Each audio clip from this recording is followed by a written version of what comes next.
2020 has been a challenging year for Australia and the world. It's been particularly hard for the entrepreneurial community. The start of 2020 has been difficult for many Australians. The bushfire crisis, the floods and the coronavirus.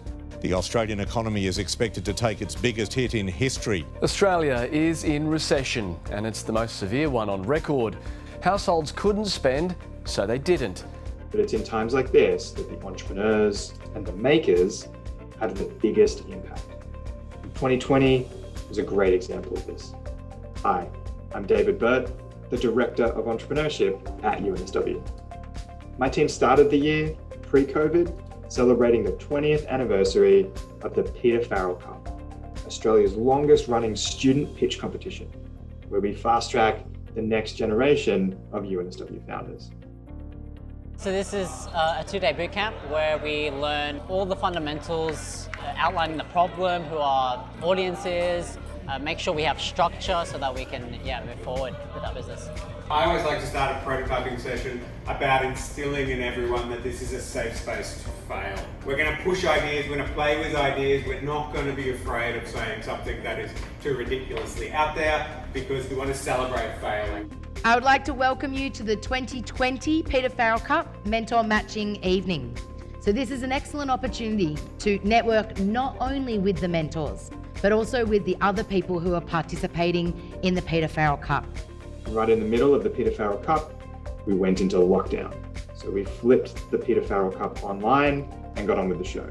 And what resulted was 10 inspiring final teams with representation from the business school, engineering, science and medicine, and UNSW Canberra. This year's winner was Alton, with their device that enables doctors to provide personalized treatment strategies for cancer patients. We developed the Alton medical device that uses a specialized gel to simulate the human body and trick tumors into surviving within it. Since then, Alton has gained international recognition, having gone on to pitch in the finals of the Falling Walls event at Berlin Science Week. The physical distancing measures required by COVID-19 also meant that our makerspace in the Michael Crouch Innovation Centre was closed to visitors. But we took that online as well, and we did this by launching a click and collect service, where UNSW startups and entrepreneurial researchers could submit their prototype designs online that the Makerspace team could then build. UNSW startup Yellowbox installed a rack of their excellent smart lockers outside our Makerspace, which then allowed people to collect their finished prototypes 24 hours a day. In total this year, we provided over 1,500 hours of workshop time through the Click and Collect remote prototyping support program. As we were converting our programs and services into online experiences, same time in March, we also circled around the existing UNSW startups.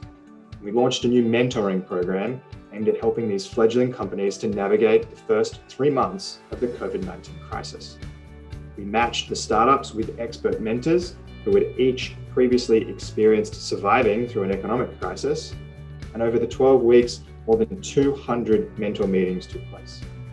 And as we look back on this program, it's had a fantastic outcome, in that all the participating startups have survived the economic shock of COVID-19. As we moved into the middle of the year, we then delivered our pre-accelerator program online, with over 180 participants from both Australia and overseas being guided by our experts on how to grow their startup. I've loved the pre-accelerator, just the collaboration of so many founders and startups all coming together, particularly at a time where COVID is making that not possible in so many other ways. What I enjoyed most is sort of when I first log into a session and then we sort of got into breakout rooms and talk about our wings. So that's when I sort of learn the most from other teams, like what is their journey in being a startup, because like we're all at different stages. For the first time this year, UNSW founders collaborated with the Black Dog Institute on a range of problem-solving workshops and events to deliver ideas and innovations for improving mental health. Next up, we have Kit, who's also live today and one of our judges, but he is here to introduce us with Black Dog Institute, the theme for the night, which is ideas and innovations around mental health and why we've decided to collaborate together. Black Dog Institute is a medical research institute. We're part of the University of New South Wales, but we focus on mental health research and particularly the use of digital technology. Things that we are really interested in at Black Dog Institute is not just how can we use technology to improve mental health, but also how should we use it. Somehow, we also found the time to launch a few new programs as well. We started the new Entrepreneurial HDR Initiative, which is a program that helps our higher degree by research students to define the impact pathway for their research and helps them build the commercial skills they'll need to be successful. Thanks for coming today to hear more about why the EHDR matters and is valuable and how it will work. The EHDR aims to build HDR skills in discovery, translation, application, and commercialization.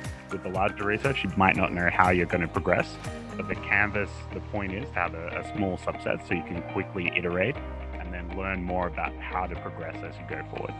With our friends from UNSW Knowledge Exchange, we also supported academics through the Research Making Impact program, which ran 3 times in 2020.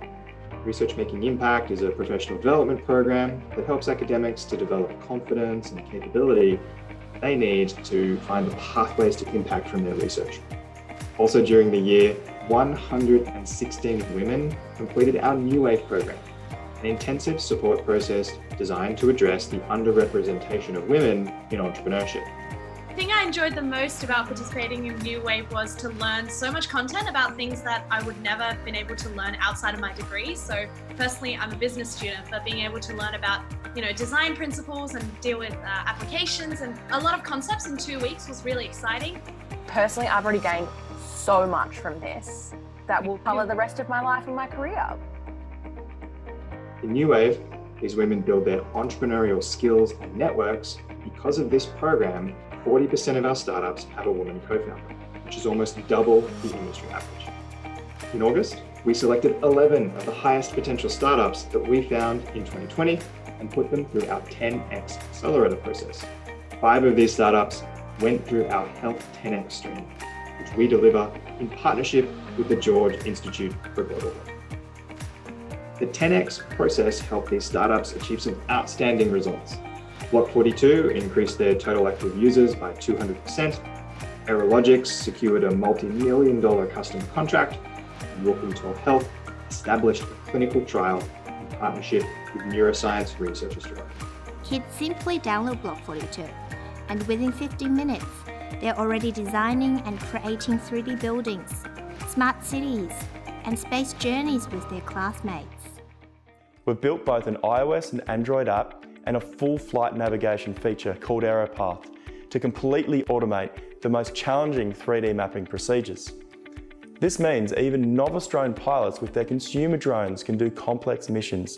Our first client is one of the largest telco companies in the world, and we've signed a multi-year, multi-million-dollar deal to 3D model thousands of their telco assets. What we're doing is we're putting electronics into the socks. They've got pressure-sensitive insoles to detect stepping. Co-creator Dr. Matthew Brodie believes his invention, Smart Socks, could change lives forever. When the person has difficulty stepping, the computer tells the sock to vibrate. Left, right, left, right. The person with Parkinson's, their brain interprets that as a signal that they need to take a step. These 11 startups join a growing portfolio of over 40 companies that UNSW has previously invested in through the 10X Accelerator program. Some of these companies, like Forage and Tillida, have already gone on to raise millions of dollars and are well on their way to becoming successful global businesses. And finally, to close out 2020, we look to help solve one of the biggest challenges in our industry, the lack of pre-seed funding. In collaboration with the Australian Graduate School of Management, we delivered an angel investor education course that has already unlocked a new source of early stage funding for UNSW startups. And while the UNSW entrepreneurship team runs a lot of programs and events, one of the most important things that we did in 2020 was our Coaching Connect service. It's through Coaching Connect that we help founders set and smash individual goals for their startups. Our team of startup coaches delivered over 1,600 one-to-one coaching sessions in 2020. So while 2020 came with a lot of chaos, it didn't stop us from ensuring that UNSW remains Australia's most entrepreneurial university. This year, we helped thousands of UNSW students, staff, and alumni to explore entrepreneurship, and we supported hundreds of startups from our community. We've got huge plans for the support we'll offer UNSW in 2021. And it starts early with the 21st Peter Farrell Cup Student Pitch Competition. So if you're a UNSW student with an idea for the next big thing, come and join us. Applications open on January 24th. So as you relax over the holiday period, I encourage you to think about what's the impact that you want to have in 2021. Because if you've got an ambitious idea for the future, my team is here to help you. Thank you, and I'll see you in 2021.